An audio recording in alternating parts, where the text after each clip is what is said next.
ചെമ്മനാട് സ്വദേശിയായ ശ്രുതി ചന്ദ്രശേഖരന് എതിരെ കൂടുതൽ തട്ടിപ്പ് പരാതിയുമായി യുവാക്കൾ എത്തുമ്പോൾ പുറത്തുവരുന്നത് ഞെട്ടിക്കുന്ന വിവരങ്ങള്.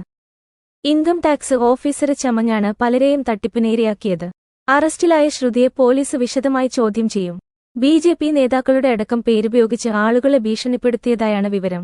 തട്ടിപ്പിനായി വ്യാജ തിരിച്ചറിയൽ കാർഡും യുവതി നിർമ്മിച്ചിരുന്നു. ചെമ്മനാട് കൊമ്പനടുക്കം സ്വദേശിയാണ് ശ്രുതി ചന്ദ്രശേഖരന്.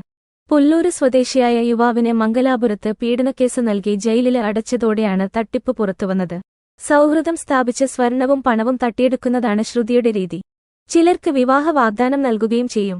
മംഗലാപുരത്ത് ജയിലിലായ യുവാവിൽ നിന്ന് 6 ലക്ഷം രൂപയാണ് തട്ടിയെടുത്തത്. പണം തിരികെ ചോദിച്ചപ്പോഴാണ് കേസിൽ കുടുക്കിയതെന്ന് യുവാവ്. 28 ദിവസം ജയിലിൽ കഴിയേണ്ടി വന്നു യുവാവിന്. ഇൻകം ടാക്സ് ഉദ്യോഗസ്ഥ ചമഞ്ഞായിരുന്നു പലയിടത്തും തട്ടിപ്പ്. വ്യാജ തിരിച്ചറിയൽ കാർഡും യുവതി നിർമ്മിച്ചിരുന്നു. പൊയിനാച്ചി സ്വദേശിയായ യുവാവും സമാനമായ രീതിയിൽ ശ്രുതിയുടെ തട്ടിപ്പിന് ഇരയായി.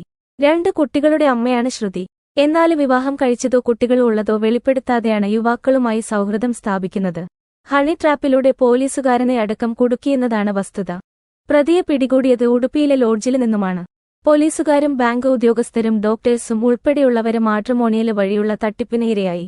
തട്ടിപ്പിന് ചില പോലീസ് ഉദ്യോഗസ്ഥരുടെ പിന്തുണ ലഭിച്ചതായും സംശയമുണ്ട്. തൃശൂര് സ്വദേശിയായ പോലീസുകാരന് കുടുങ്ങിയത് മാട്രിമോണിയിലൂടെ വന്ന വിവാഹ ആലോചനയിലാണ്. പോലീസുകാരനിൽ നിന്ന് പണം തട്ടാന് കണ്ണൂരിലെ മറ്റൊരു പോലീസ് ഉദ്യോഗസ്ഥന് കൂട്ടുനിന്നും വിവരം പുറത്തുവരുന്നുണ്ട്. പയ്യാവൂര് പോലീസ് സ്റ്റേഷനിലെ സിഐ ആണെന്നും അമ്മാവനെന്നും പറഞ്ഞ് ശ്രുതി ഇയാളെ പരിചയപ്പെടുത്തിയിരുന്നു. ഇയാളുടെ അക്കൗണ്ടിലേക്ക് മാത്രം ശ്രുതി അയപ്പിച്ചത് 2.5 ലക്ഷം രൂപയാണ്. തൃശൂരിലെ പോലീസുകാരനെ കബളിപ്പിച്ചതിന് പിന്നാലെ മറ്റൊരു പോലീസ് ഉദ്യോഗസ്ഥനെയും ഇയാള് ശ്രുതിയുടെ വലയില് കുരുക്കി. കാസർഗോഡ്, കണ്ണൂര്, കോഴിക്കോട്, തൃശൂർ ജില്ലകളിലെ പോലീസ് ഉദ്യോഗസ്ഥരും ശ്രുതി ചന്ദ്രശേഖരന്റെ തട്ടിപ്പിനിരയായി.